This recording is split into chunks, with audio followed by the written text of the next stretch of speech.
ही जी परंपरा आहे, संगीताची परंपरा जी आपली आहे ती रीच केली पाहिजे, ती बदलली पाहिजे. नव्या युगात जे आता आलेलं आहे त्याला पण भिडलं पाहिजे. म्हणून मी म्हणतो एका खांद्यावर डफ असला पाहिजे आणि दुसऱ्या खांद्यावर लॅपटॉप असलं पाहिजे. हे दोन्ही, हे वामनदादाची लेकरं आम्ही आहे. जे आम्हाला गाणं नाकारलं होतं, सिनेमा नाकारला होता, वामनदादा तिथे गेले, केलं तिथे, पण तिथे अडकले नाहीत. तिथे अडकले नाहीत वामनदादा.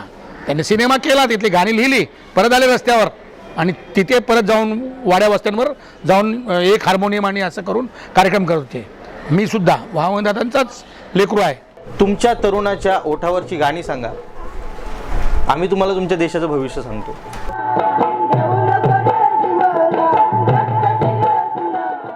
वंदन मानसाला, वंदन मानसाला, वंदन मानसाला, करू वंदन मानसाला हो, वंदन मानसाला.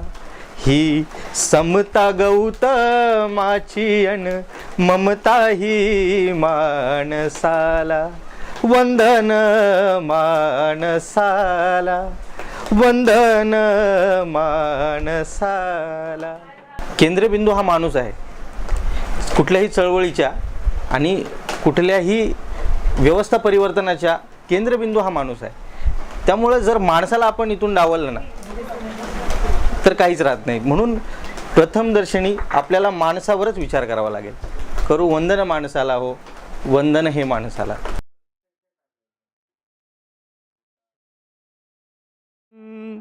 माझ्या भीमाच्या अंगाचं पाणी आहे का कुणात, माझ्या भीमाच्या अंगाचं पाणी आहे का कुणात. त्यानं बगीच्या फुलविला अख्ख्या बाबुळ्या वनात व माये, त्यानं बगीच्या फुलविला अख्ख्या बाबुळ्या वनात व माये. त्यानं विचारलंय केला, त्यानं विचारलंय केला आपल्या तरुणपणात, आपल्या तरुणपणात. नमला बुद्धाच्या चरणावर भीमराव म्हातारपणात व माये, नमला बुद्धाच्या चरणावर भीमराव म्हातारपणात व माये. जिथे दुःख आहे, जिथे दुःख आहे तिथे संगीत आहे. आणि जे लोकांना भिडणारं, डायरेक्ट भिडणारं हे संगीत कुणाचं आहे, तर जे तळागाळा जे दुःख सहन करतात ना त्यांचा स्वर आजपर्यंत भिडलेला आहे. मग तो साऊथ आफ्रिका असो की साऊथ अमेरिका असो की आणखीन बुराकौज असोत की आणखीन कुठले लोक असो किंवा भारतातले आपण सगळे जे शूद्रातिशूद्र चांदाळ लोक जे ज्यांनी म्हटलेलं आहे ते असोत, त्यांचं दुःख इतकं पराकोटीचं होतं तर त्यांच्याकडे गाणंच असणार आहे सोबत. आसवानसोबत फक्त गाणं चालतं. आणि म्हणून हे जे महाराघरी गाणं जे आहे ना ते फक्त महाराघरी नाही, ते सगळ्या तळागाळातल्या सगळ्या जातींमध्ये ते गाणं आहे. आता ते चळवळीसाठी कसं घेऊन जायचं हे वामनदादांना कळलं. किंवा त्यांच्या पूर्वसुरी जे होते, जे आंबेडकरी जलसे करत होते, त्याच्या आधी जे सत्यशोधकी जलसे करत होते, त्याच्या आधी जे शिवाजी महाराजांसाठी गात होते, या सगळ्यांना कळलं. म्हणून त्यांनी त्यांचं संपूर्ण शिवाजीपासून ते डॉक्टर बाबासाहेब आंबेडकरांपर्यंत या तळागाळातल्या सगळ्या लोकांनी चळवळीसाठी काम केलेलं आहे. आणि वामनदादांनी ती परंपरा पुढे चालवली. आम्ही त्यांची लेकरं आहोत. मी या देशातला अस्पृश्य आहे म्हणून मला लाज वाटायची गरज नाही. माझ्याकडे गाणं आहे, मी माझ्या गाण्याने वार करू शकतो, मी गाण्याचं शस्त्र करू शकतो आणि माझं दुःख मी पेशीवर मांडू शकतो आणि त्याचं दुःखाचं निवारण करू शकतो. हे वामनदादांना कळलं. आणि म्हणून मला वाटतं की याची काही लाज वाटायची गरज नाही. अरे पैदा हो तो भीम का नर पैदा हो, पैदा हो तो भीम जैसा नर पैदा हो. अरे पैदा हो तो भीम का नर पैदा हो, पैदा हो तो भीम का नर पैदा हो, पैदा हो तो भीम का नर पैदा हो, पैदा हो तो भीम का नर पैदा हो. एक नाम लड़कर, एक नाम लड़कर पैदा हो. अरे पैदा हो तो पैदा हो तो भीम का नर पैदा हो, पैदा हो तो भीम का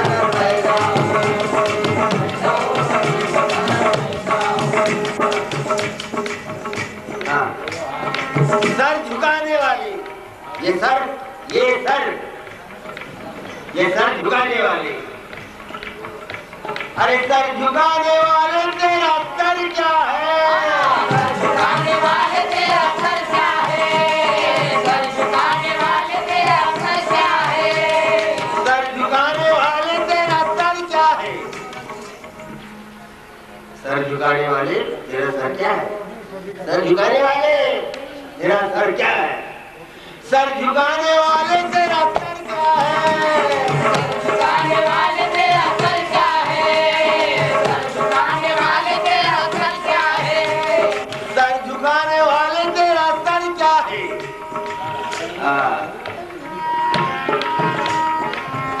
अरे सर में तेरे भीम का सर पैदा हो।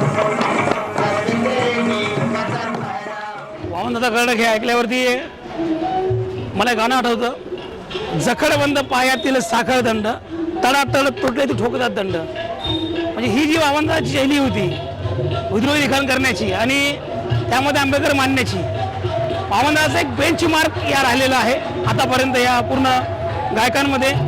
वामनदादांनी कधीच जय भीम शब्द वापरला नाही गाण्यामध्ये, दलित शब्द वापरला नाही गाण्यामध्ये. आणि एक प्रकारचा आंबेडकरवादी कवी जो बाबासाहेबांच्या विचाराने लिहित केला असा एकमेव कवी म्हणजे वामनदादा कर्डक. वामनदादाचा 3 शब्द जे आहेत त्या 3 शब्दावरती PhD व्हावे असे 3 शब्द आहेत. पुढे काय सांगायची गरज नाही. हा शब्द म्हणजे भीमा तुझ्या जन्मामुळे. त्या 3 शब्दावरती वामनदादांनी अख्खा बाबासाहेब सांगितलेला आहे. असे वामनदादा मोजक्या शब्दामध्ये मांडणारं व्यक्तिमत्व ते कोणाला जमलेलं नाही आहे. त्यांचे खूप सारे शिष्य होऊन गेले आणि आम्ही त्यांचा वारसा चालवतो, त्यांची आम्ही गाणी गातो.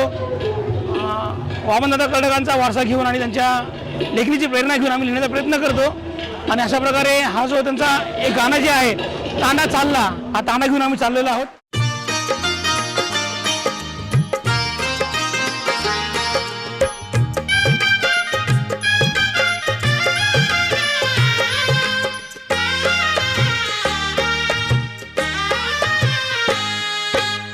चांदण्याची छाया कापराची काया, चांदण्याची छाया कापराची काया, माऊलीची माया होता माझा भीमराया, माऊलीची माया होता माझा भीमराया, माऊलीची माया होता माझा भीमराया. त्यांनी मानवाचं जे दुःख आहे किंवा सुख आहे किंवा मानवी संबंध आहेत, माणुसकी आहे, त्या माणुसकीचं गाणं लिहिलं आणि ते बाबासाहेबांच्या प्रेरणेतनं लिहिलं. म्हणून ते सर्व जातींमध्ये जाऊ शकतात. त्यांनी सिनेमासाठी पण गाणी लिहिली, फार सुंदर गाणी लिहिली, ती लोकांपर्यंत पोचली. पण ती वामनदादाची आहेत की नाही असं लोकांना वाटतं. सगळ्या समाजाला भिडणं जे आहे ना, ते संपूर्ण त्यांची जी काव्य प्रतिभा जी आहे ती बाबासाहेबांच्या संपूर्ण विचारधारेतून ती फुललेली आहे.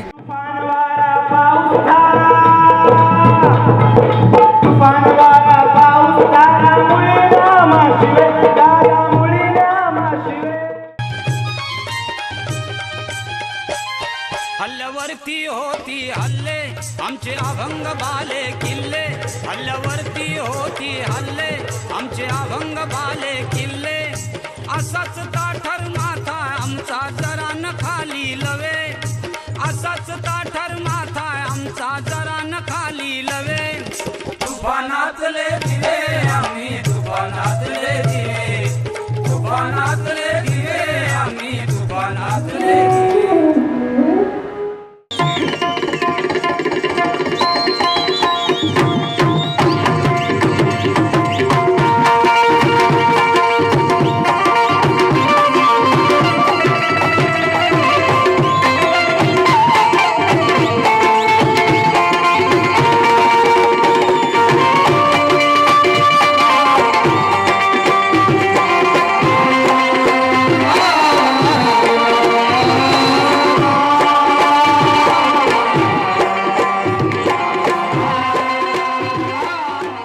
वामनदादा कर्डक हा अत्यंत महत्त्वाचा आंबेडकरी गेय कवी आहे. या कवीने एसीमध्ये बसून लिहिलेलं नाही आहे, तर शेवटच्या तळागाळात जाऊन त्या समाजामध्ये जाऊन ती कविता लिहिली गेलेली आहे.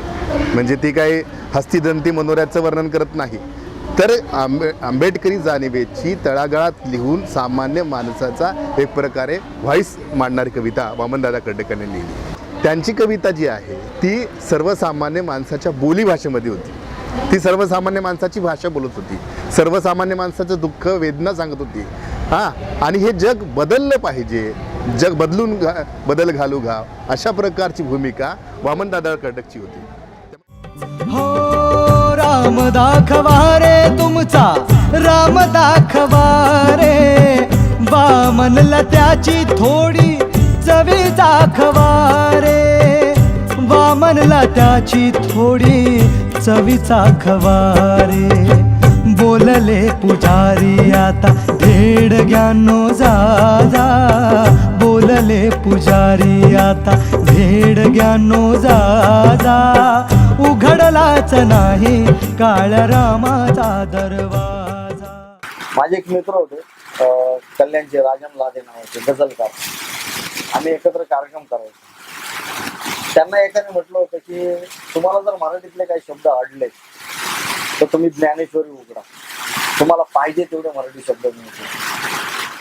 तर राजन लादेंनी दिलेलं उत्तर आजही स्मरणात आहे आणि आमच्या कार्यक्रमामधून ते आम्ही आवर्जून सांगतो. राजन लादे त्या मित्रांना म्हणाले की तू सांगतोस ते अतिशय बरोबर आहे, पण मित्रा ज्ञानेश्वरी वाचूनही काही शब्द जर अडले तर वामनदादा वाच. वामनदादा कर्डक हे खऱ्या अर्थानं बाबासाहेबांचा विचार समजलेले आणि त्याचबरोबर चळवळ समजलेले आणि लोकांना समजलेले, म्हणजे समाज काय आहे त्याचं पण चांगलं त्यांचं रीडिंग होतं. आणि त्याच्यामुळे त्यांनी जे काही लिहिलेलं आहे, त्यांनी जे काही काम केलेलं आहे ते काम खूप वरच्या स्तराला जाणार आहे. व्यवस्थेनं त्याचं कितपत त्याची दखल घेतली आणि काय केलं हा सगळा मुद्दा दूरचा आहे. सांगू कसं ग वाट सग, सांगू कसं ग वाट सग, हर्षदातील राज येणार बाई, बॅरिस्टर साहेब माझ.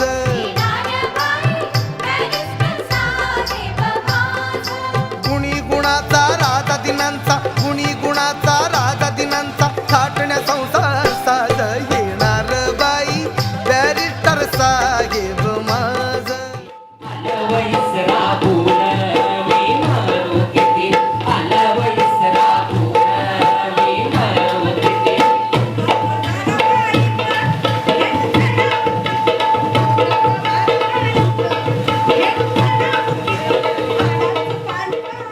माझं गाडीत गठुड मारलं, माझं गाडीत गठुड मारलं, त्या गाठोड्यात होत माझं भाकरी आणि कारलं, माझं गाडीत गठुड मारलं, गठुड मारलं.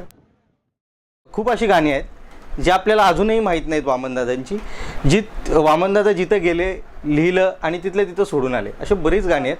असं म्हणतात की साहित्यिक कवी जो आहे तो काळाच्या खूप पुढं बघतो. तशा पद्धतीने वामनदादा त्याचं एक परफेक्ट एक्झाम्पल आहे. म्हणजे वामनदादा त्यावेळेस लिहून ठेवतात की टाटा बिर्ला तरतील, बाकी सगळे उपाशी मरतील. तर आज परिस्थिती सेम आहे. कबीर, वामनदादा ही जी काही परंपरा आहे हे काळाच्या पुढं पाहणारे लोक आहेत. दुसरी गोष्ट म्हणजे वामनदादा शैक्षणिकदृष्ट्या कसे काही लागू पडतात याचं पण म्हणायला गेलं तर माझ्या आईला बाबासाहेब माहीत नव्हते, बाबासाहेब कधी वाचले नव्हते माझ्या आईने, परंतु माझ्या आईने वामनदादा ऐकले होते. त्यांनी वामनदादांचं गाणं ऐकलं होतं, त्याच्यामधून बाबासाहेबांनी कसे काबाड कष्ट करून शिक्षण हे वाघिणीचं दूध कसं आहे हे पटवून दिलं होतं. म्हणून माझ्या आईने मला आणि माझ्या भावंडांना शिकवलं. काम नाही धाम नाही सकाळी उठून, सुख तुला सार हे येतंय कुठून, सांग असा धंदा तुझा आहे तरी काय, सांग असा धंदा तुझा आहे तरी काय, समाजाचं काय तुझ्या समाजाचं काय, समाजाचं काय तुझ्या समाजाचं काय, समाजाचं काय तुझ्या समाजाचं काय. बुलढाणा परिसरात जेव्हा वामनदादा खडक आले होते तेव्हा मी पाहिलं आहे की कितीतरी रात्र झाली आहे आणि तरीही लोक ते वामनदादाचं गीत ऐकताय. लक्षात घ्या, म्हणजे आंबेडकरी काळजातलं गीत जे आहे, आंबेडकरी काळजाचं गीत, काळजामध्ये गीत वामनदादांनी पेरलेलं आहे असं म्हणता येईल. एक गोष्ट की दुसरी गोष्ट, आत्ताची मुलं जे शाहिरी परंपरेमध्ये पुढे येत आहेत ते आणि वामनदादाचं आहे, याच्यामध्ये एक अंतर आहे हे की नवे पोरं जे आहेत नव्या टेक्नॉलॉजीचा वापर करून आपला जो व्हॉइस आहे, आपलं जे म्हणणं आहे, आपलं जे दुःख आहे ते लोकांपर्यंत पोहोचण्याचं काम करत आहे. एक ज्ञान ज्योती ने कोटी कोटी ज्योती तळपतात ती जाने तुझ्या धरतीवरती. अंधार दूर तो पडे भीमा तुझ्या जन्मामुळे. अंधार दूर तो पडे भीमा तुझ्या जन्मामुळे.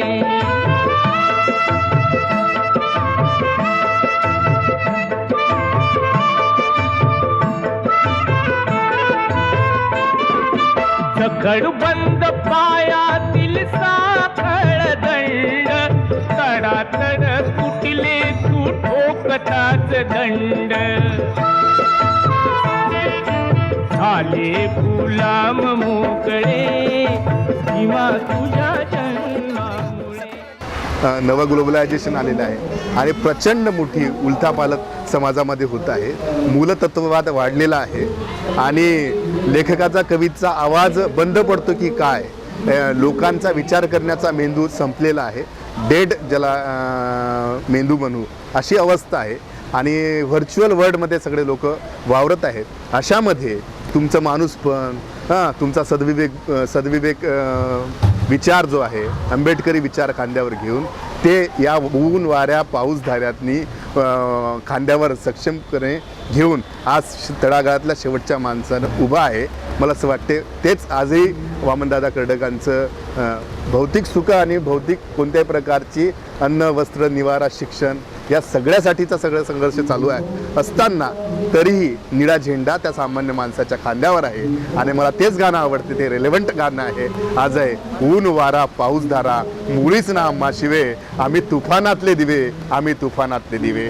हा तुफानातला दिवा नव्या ग्लोबलायझेशनच्या विरोधातला आहे. हा तुफानातला दिवा स्त्री दास्य मुक्तीचा आहे. हा तुफानातला दिवा नवं समतेचं जग निर्माण होईल यासाठी आहे.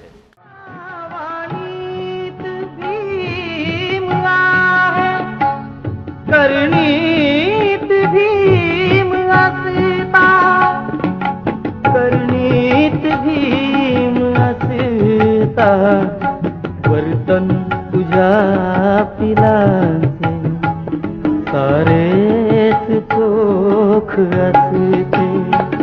तलवारीचे तळांच्या न्यारेच चोख असते. भीमा तुझ्या मताचे जर 5 लोक असते. जसं जसं व्यवस्थेला हे कळलं की dead Ambedkar is dangerous than alive Ambedkar, तर त्यांनी बाबासाहेबांना एका चौकटीमध्ये अडकवून ठेवण्यासाठी फासे टाकले आणि त्या सगळ्या फाशांमध्ये आपली माणसं अडकली. म्हणजे राजकीय चळवळ अडकली आणि त्याच्यानंतर मग सगळी कल्चरल आणि बाकी सगळ्या चळवळी अडकत गेल्या आणि बाबासाहेब फक्त एका जातीचे झाले. आणि मग बाबासाहेबांचं असं कुठं हे नव्हतं ना की एका जातीचं असं काही प्रकरण नव्हतं. भीमा तुझ्या मताचे जर 5 लोक असते, तलवारीचे तयांच्या न्यारेच टोक असते. तर बाबासाहेबांचा विचार हळूहळू आपल्याकडनं छिनून घेऊन किंवा तो खतम करून या व्यवस्थेनं आपल्याला फक्त एक देव बाबासाहेब आपल्याला प्रदान केला. आणि ते बाबासाहेब जे आहेत ना, त्याच्यामुळे तर ही सगळी मतांतर आणि हे सगळं जे आहे, मी काय म्हणत नाही की सगळ्या लोकांनी एकत्र असं एकच मत निर्माण, पण बाबासाहेबांचं जे म्हणणं होतं ते अनेक अंगांनी आपल्याला घेऊन जाता आलं असतं. आणि म्हणून वामनदादा कर्डक जे म्हणतात ते बरोबर आहे. ते फक्त काय राजकीय फुटीबद्दल बोलत नाहीत, ते तर सांस्कृतिक क्षेत्रामध्ये पण वेगवेगळी त्यांची लोकांची मतं आहे. इकॉनॉमिक्समध्ये अर्थव्यवस्थेच्या बाबतीमध्ये 2 टोकं आहेत असं, म्हणजे एकच पद्धतीनं असं नाही. तर बाबासाहेबांनी जे निर्माण केलं त्याचं जिस्ट पकडून जर आपण हे केलं असतं तर ते गाणं खूपच महत्त्वाचं गाणं आहे की जे आपल्या सगळ्या चळवळीवर एकदम व्यवस्थित भाष्य करतं. आणि वामनदादा कर्डक ज्या पद्धतीनं यातून गेले, जगातून गेले आणि त्यावेळेला त्यांनी ही जी खंत निर्माण करून ठेवली, मला वाटते सगळी गाणी टिकावीत. पण बाबासाहेबांचा विचार टिकायला पाहिजे म्हणून हे गाणं तेवढं जर आता हळूहळू कमी व्हावं आणि भीमा तुझ्या मताचे सगळे लोक व्हावे अशा प्रकारचं गाणं यावं, तर ती खऱ्या अर्थानं वामनदादांना खऱ्या अर्थानं सलामी असेल की भीमा तुझ्या मताचे आम्ही सगळे एकच लोक आहोत आणि आम्ही आता लढतो आहोत एका जातीत नाही, एका धर्मात नाही, सगळा भारत, सगळे भारतातले गोर गरीब सगळे जी माणसं आहेत ती भीमा तुझ्या मताशी एक झालेली आहेत. अशा प्रकारचे गाणं यायला पाहिजे, जे वातावरण आपल्याला निर्माण करायचं आहे. पण त्याआधी भीमाच्या मताचे सगळे लोक नाहीत आणि म्हणून तलवारीचं टोक नीट नाही हे सुद्धा समजायला पाहिजे. लई नाही मागत भर माझ युलस गाड ग, पाणी वाढ ग माय पाणी वाढ ग, काळानं केळ काळ जातीचं इनलं जाळ, पाण्याच्या गोटासाठी तडमळतय माझं बाळ, तडमळतय माझं बाळ, पाज आम्हाला पाणी अन मग डोळ फाळ ग, आज पाज आम्हाला पाणी अन मग डोळ फाळ ग, पाणी वाढ ग माय पाणी वाढ ग, गाईला हिरवा चारा गवताचा मोठा वारा, जळणाचा लाकूड फाटा आणून देईन सारा, आणून देईन सारा, करील सार काम तुझं मी जाळील वाळ ग, पाणी वाळ ग माय पाणी वाळ ग, सारांच्या पडले पाया आली ना कुणाला माया, पाण्याच्या थेंबासाठी तळमळतय माझी काया, कर्माचा न धर्माचा एक पोहरा वाळ ग, पाणी वाळ ग माय पाणी वाळ ग, पाणी वाळ ग माय पाणी वाळ ग, पाण्याच्या गोटासाठी बांधून दोरी पाटी, दलितांचा वामन दादा आला ग विहिरी काठी, दुरून आल्या मुसाफिरीला जल्दी दाड ग, दुरून आल्या मुसाफिराला जल्दी दाड ग, पाणी वाळ ग माय पाणी वाळ ग.